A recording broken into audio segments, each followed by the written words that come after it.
It's not about the quantity, it's the quality. Just like in the gym, guys, when you're lifting reps and stuff. It's not the reps you do that count, it's making every fucking rep count that matters.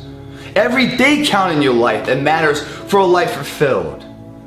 It's the carpe diem that's very hard to live, but it must be that way. If mourning turns into a longer period of stay, it's called regret because you didn't do it right. So you learn from that lesson, you don't repeat it. Failure, we learn from, grow from, and then we go back at it and don't repeat it. That's growth, man. We all make mistakes, we just try not to repeat them. So the next person in your life that you care about, you make sure when they pass that it doesn't come with that regret. You do it right this time. You learn from the other one.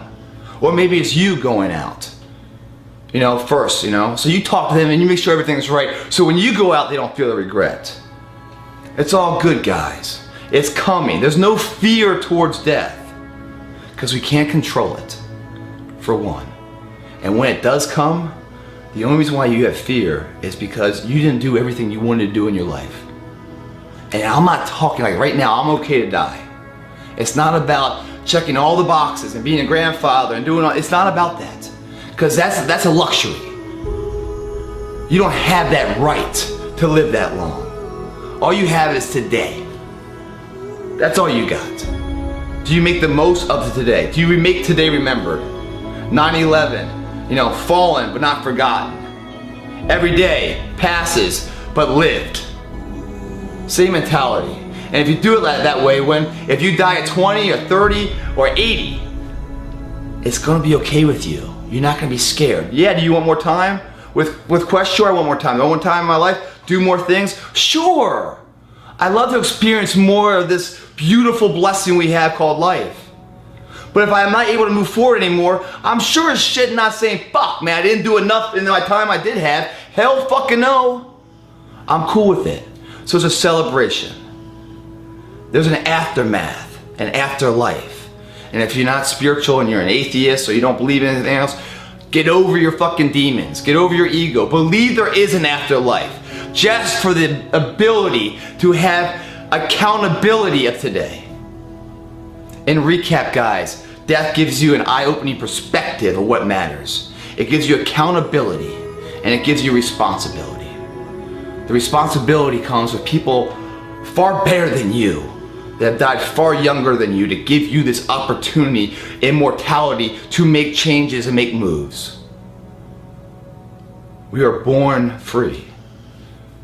We live at the cost of many others before us. That freedom we have. You cannot take it in vain. There's a responsibility to live your life, because the ones before you, I believe, embrace those highs of life they were never able to live. They were robbed early of it. They embrace them through you. You have a responsibility. It's not about you anymore. It's about a bigger picture. So get that through your head. The accountability is that today matters. Just like running a marathon, 90 days out, you had 90 days of training for it. You cannot blow off today's responsibility till tomorrow, because you lost 1/90 of a chance to successfully engage that marathon. Today matters. There's an afterlife where you're going to be judged to a much higher power. That judgment is judging you when no one's around. It's keeping you honest in your day when no one's looking at you.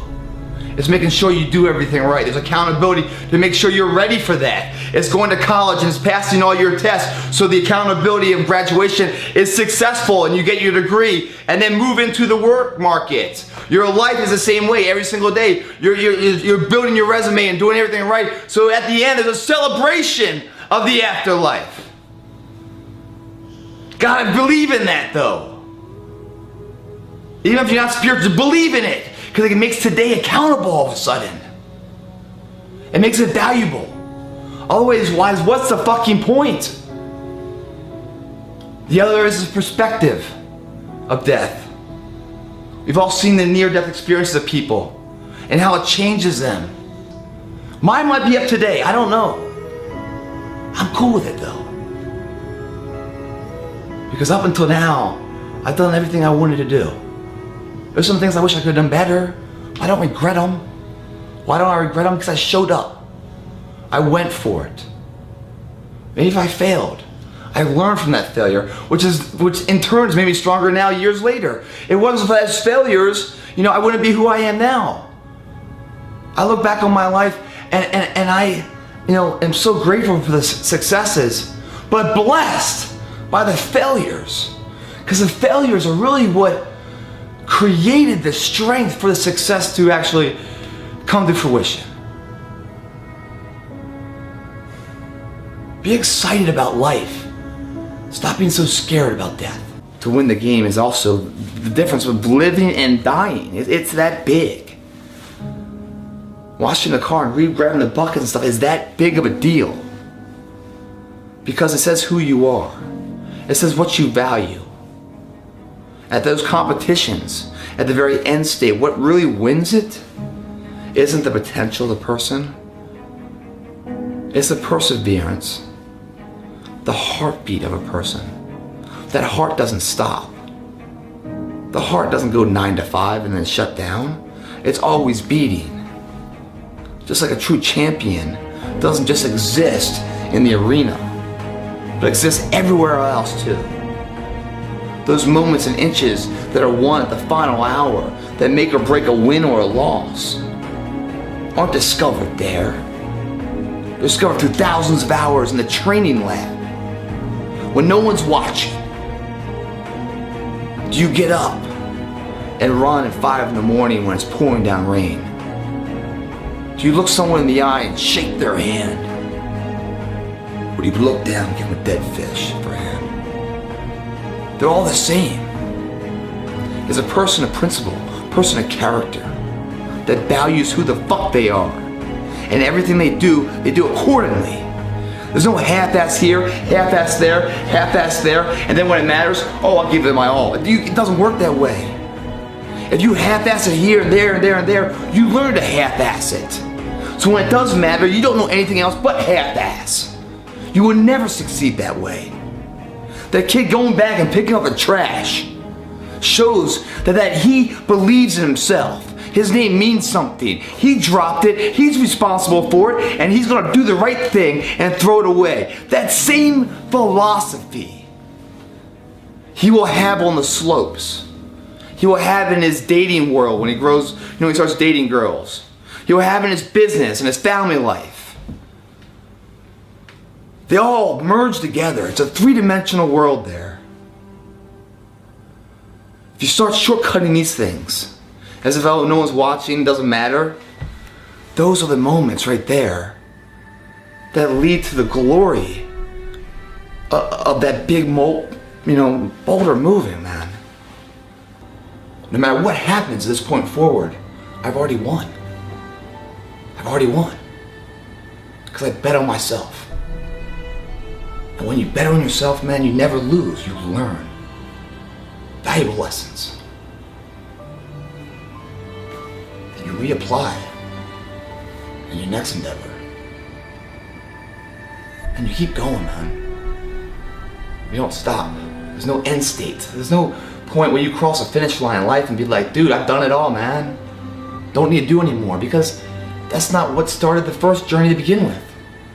It's that pressure cooker of life, where the butterflies are filling you and the anxiety fits, and you're getting short of breath and your heart's beating like a machine gun and your fingertips are going numb, man. That you feel like, whoa, we're alive right now. Something's happening right now. That fight or flight moment, what do you do? What do you do? Man, that's as good as life gets, man. That's the purest form right there.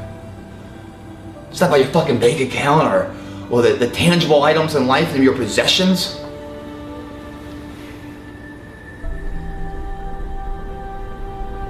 You can't rest on that stuff, guys. If you do, well, I hope it's all you ever want, because you won't get anything else. Some people fall, some people trip. Everyone hits the ground at one point. The question is, who gets back up? Failure is part of success. Bruce Lee says, someone achieves a title and everyone tries to chase that title.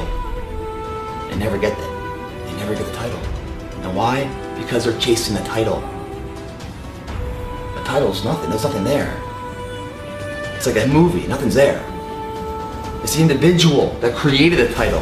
You must back research the character of that person, what they went through, the trials and tribulations to achieve that status, that opportunity, that respect of a tangible trophy that holds so much weight. It's not the materials, it's the individual that created that. You gotta study the character. And when you study the character, you'll see failure everywhere. Everywhere. There's just some dark hours, man. Of all of this fell apart. Why didn't it? The belief of the individual, true as with where he's going, kept his eyes focused on the horizon. He didn't get carried away with all the ups and downs and the bullshit battles of the daily life. It's a pursuit of progress that equates to happiness. Always in motion, pushing towards some endeavor. Whether you get there or not, fucking who cares? It's that, are you on a journey of betterment, moving somewhere in some progressive state, learning along the way? Some people move faster than others, but are you moving, or are you sat down and giving in, throwing in the towel, resting on what you have, not willing to take that risk? The winnable fight, you can't gamble that. That's the real disease, man, in gambling. Because when you know you can do it, but you're too fucking scared to fail. The thing is, everyone that's done it and achieved it have failed a million times over before they finally got it.